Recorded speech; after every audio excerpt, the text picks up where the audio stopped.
Hyderabad LB Nagar లో hotel సెల్లార్తవుతుండగా కుప్పకూలింది. ఈ ప్రమాదంలో మట్టి దెబ్బలు పడి ముగ్గురు బీహార్ కార్మికులు మృతి చెందారు. మరొకరికి తీవ్ర గాయాలయ్యాయి.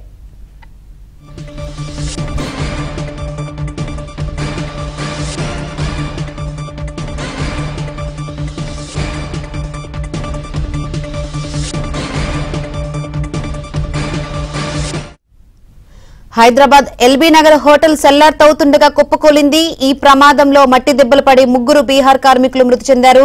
మరొకరికి తీవ్ర గాయాలయ్యాయి. మరిన్ని వివరాలు అందించేందుకు మా ప్రతినిధి నుమాన్ సిద్ధంగా ఉన్నారు. నుమాన్, అసలు ఈ ప్రమాదం ఎలా జరిగింది, ఏంటి ప్రస్తుతం అక్కడ పరిస్థితి? శంకరి, ఎల్బీ నగర్ లో సెల్లార్ తవ్వకాల్లో అపరిస్థితి చోటు చేసుకుంది. సో సెల్లార్ లోపల పనిచేస్తుండగా పై నుంచి మట్టి దెబ్బలు కూలి ముగ్గురు కూలీలు మృతి చెందినట్లు తెలుస్తుంది. సో ఒక మృతదేహాన్ని ఫైర్ సేఫ్టీ అధికారులు అదేవిధంగా స్థానిక పోలీసులు బయటకు తీశారు. సో ఆ మొత్తం కూడా ముగ్గురు మృతి చెందినట్లు తెలుస్తుంది. ముగ్గురు కూడా బీహార్ కి చెందినటువంటి కూలీలుగా గుర్తించారు. సో ముఖ్యంగా ఏదైతే ఈ సెల్లార్ల తవ్వకం చేపట్టే సమయంలో ఇటు జిహెచ్ఎంసీ ఆ నిబంధనల ప్రకారం జాగ్రత్త చర్యలు తీసుకోవాలి, సేఫ్టీ ప్రికాషన్స్ తీసుకోవాలి. సో అసలు సెల్లార్ తవ్వేటటువంటి క్రమంలో ఎలాంటి జాగ్రత్త చర్యలు తీసుకోకపోవడం వల్ల ఈ ప్రమాదం జరిగినట్లు కూడా స్థానికులు అయితే చెప్తున్నారు. గత కొంతకాలంగా ఏదైతే ఈ కన్స్ట్రక్షన్ ఏదైతే అపార్ట్మెంట్ నిర్మాణం జరుగుతున్నటువంటి క్రమంలో పెద్ద ఎత్తున కూడా సెల్లార్ల కోసం తవ్వకాలు చేస్తున్నారు. నైట్ టైమ్ ఏదైతే పెద్ద ఎత్తున కూడా పేలులు చేస్తున్నట్లు కూడా ఆ స్థానికులు అయితే ఫిర్యాదులు చేసినటువంటి పరిస్థితి. జిహెచ్ఎంసీ అధికారుల దృష్టికి పలుసార్లు తీసుకెళ్లినా కూడా జిహెచ్ఎంసీ అధికారులు ఎవరూ పట్టించుకోలేదు.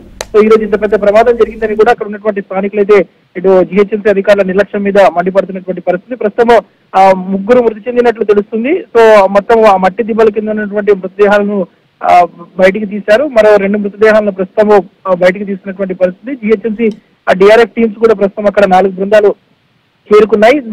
ఇంకా మట్టి దిబ్బల కింద ఇంకా ఇంకేమైనా మృతదేహాలు ఉన్నాయి, ఇంకెవరైనా ఉన్నారా ఏంటనే దాని మీద మాత్రం ప్రస్తుతం అయితే మొత్తం ఒక రెస్క్యూ అయితే కొనసాగుతున్నటువంటి పరిస్థితి. ఇంకొక అరగంట పాటు రెస్క్యూ అయితే కొనసాగేటటువంటి అవకాశం ఉంది. మరో మృతదేహం దాదాపు అంటే ఈ సెల్లార్లన్నీ కూడా దాదాపు 20 అడుగుల 40 అడుగుల లోతు మేర లోతులో ఉన్నటువంటి పరిస్థితి. సో ఇంత పెద్ద ఎత్తున కూడా ఆ సెల్లార్ల తవ్వకం చేస్తున్నా కూడా జిహెచ్ఎంసీ అధికారులు ఇష్టానుసారంగా పర్మిషన్లు ఇవ్వడం వల్లనే ఇలాంటి ప్రమాదాలు జరుగుతున్నాయని కూడా అక్కడ ఉన్నటువంటి స్థానికులు కాలనీ అసోసియేషన్ వాసులకి మండిపడుతున్నటువంటి పరిస్థితి ఉంది. సో ఏదైతే ఈ అపార్ట్మెంట్ కి సంబంధించినటువంటి కన్స్ట్రక్షన్ ఏదైతే ఉందో ఇది G+7 గా తీసుకుని దాని మీద ఇంకొక అదనంగా 2 ఫ్లోర్లు అదనంగా వేస్తున్నట్లు కూడా గతంలో ఫిర్యాదులు చేశారు జిహెచ్ఎంసీ ఎల్బీ నగర్ జోనల్ అధికారులకు.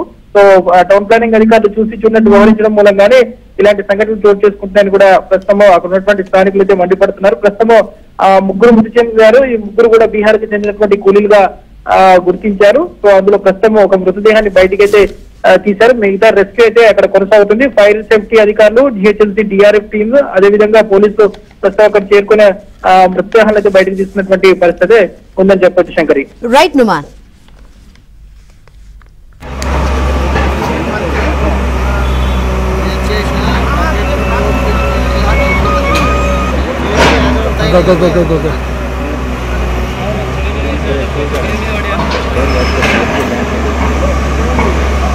स्पॉट